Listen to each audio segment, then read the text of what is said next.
जय श्री राम। गंगा, जिन्हें हम माँ कहते हैं, जिनकी हम पूजा करते हैं, जिनका जल हमारे पैदा होने से लेकर मरने तक न जाने कितनी तरह से हमारे काम आता है। गंगा जो डायरेक्टली और इनडायरेक्टली करोड़ों लोगों को रोजी रोजगार दे रही हैं, जिनके जल से खेती, किसानी और सिंचाई हो रही है, किसी न किसी रूप में जो सबके जीवन का आधार है। आज हम उन्हीं को अनदेखा कर रहे हैं, गंदा कर रहे हैं और मिटाने में लगे हैं। क्या ये वही बात नहीं हुई कि हम जिस डाली पर बैठे हैं उसी को काट रहे हैं? सनातन हिंदू धर्म में गंगा जी के विषय में कहावत है, सारे तीर्थ बार बार, गंगा सागर एक बार। रामायण में आता है कि महर्षि विश्वामित्र अपने आश्रम से, जो कि आज बक्सर बिहार में है, वहां से राम लक्ष्मण के साथ मिथिला के लिए निकलते हैं। रास्ते में गंगा का पूजन करते हैं और राम लक्ष्मण से उनकी कथा बताते हुए कहते हैं, राम, ये पवित्र गंगा नदी तुम्हारे पूर्वजों की देन है, जिसे सगर के पुत्रों का उद्धार करने के लिए महाराज भागीरथ द्वारा बड़ी कठिन तपस्या करके धरती पर लाया गया था। इसीलिए इनका एक नाम भागीरथी भी है। हिमालय की गोद में बसे गढ़वाल के गोमुख से निकलकर गंगोत्री पंचप्रयाग बनाती हुई ऋषिकेश होकर गंगा का समतल धरती पर पहला पड़ाव है हरिद्वार। यहां से लगभग 2525 किलोमीटर की लंबी यात्रा के बाद सुंदरवन में सागर में उतर जाती हैं गंगा, जिन्हें गंगा सागर संगम कहते हैं। धार्मिक रूप से भारत की आस्था का आधार और केंद्र बिंदु है। बिना गंगा जल के कोई भी धार्मिक कार्य पूरा नहीं होता। शुद्धिकरण के लिए गंगा जल का दूसरा कोई विकल्प नहीं है।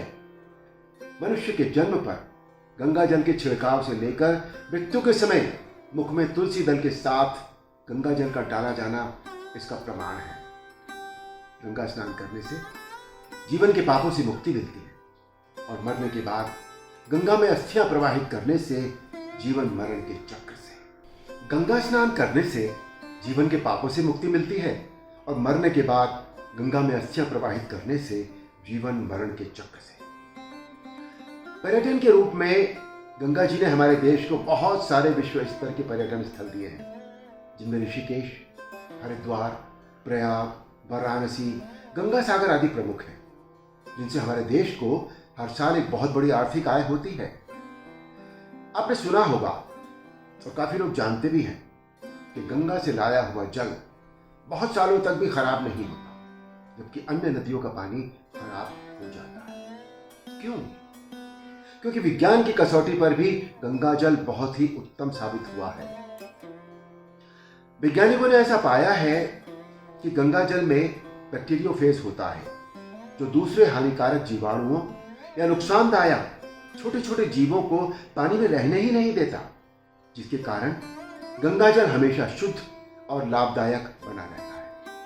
इंस्टीट्यूट ऑफ माइक्रोबियल टेक्नोलॉजी में टीबी का एक लाइलाज प्रकार, जिसे एमडीआर टीबी भी कहा जाता है, उसके इलाज में गंगा जल से निकाले गए बैक्टीरियोफेज का उपयोग कर रहे हैं वो लोग। वैसे तो प्रदूषण के कारण गंगा जल में बायोलॉजिकल ऑक्सीजन का जो लेवल है वो नॉर्मली 6 होता है, और वो घटकर 3 हो गया था, और अब वर्तमान सरकार के प्रयासों से वो फिर से 8.9 हो गया है, जो बड़ी खुशी और संतोष की बात है।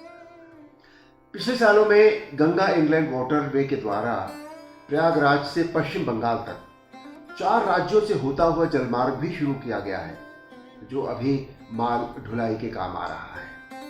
जिस गंगा का जल शरीर के बहुत सारे रोगों को नष्ट कर सकता है, हम उसी जल में जहर मिला रहे हैं।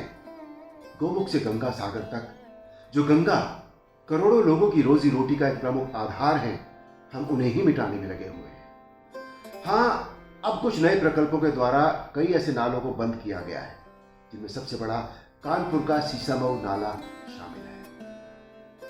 चलिए, आज हम ये संकल्प लें कि जब भी कभी हम गंगा दर्शन, गंगा स्नान, गंगा आरती या कोई कर्म कांड करने गंगा के तट पर जाएं, तो ये सुनिश्चित करें कि गंगा जी में प्लास्टिक, कपड़े इत्यादि न फेंकें, सिर्फ बायोडिग्रेडेबल चीजें ही प्रवाहित करें। गंगा तट पर न थूकें, न विसर्जन करें और न करने दें। धूम्रपान व मदिरापान न करें न करने दें। गंगा हमारे पूर्वजों द्वारा लाई गई धरोहर और प्रकृति का वरदान है, जिनकी सुरक्षा व स्वच्छता की जिम्मेदारी आपके और हमारे कंधों पर ही है। आइए हम अपने कर्तव्य का पूरी तरह पालन करें, ताकि हम एक बार शांत से फिर उस प्रसिद्ध गीत को गुनगुना सकें। हम उस देश के वासी हैं, हम उस देश के वासी हैं, जिस देश में गंगा बहती है। जय गंगा मैया की, जय श्री राम।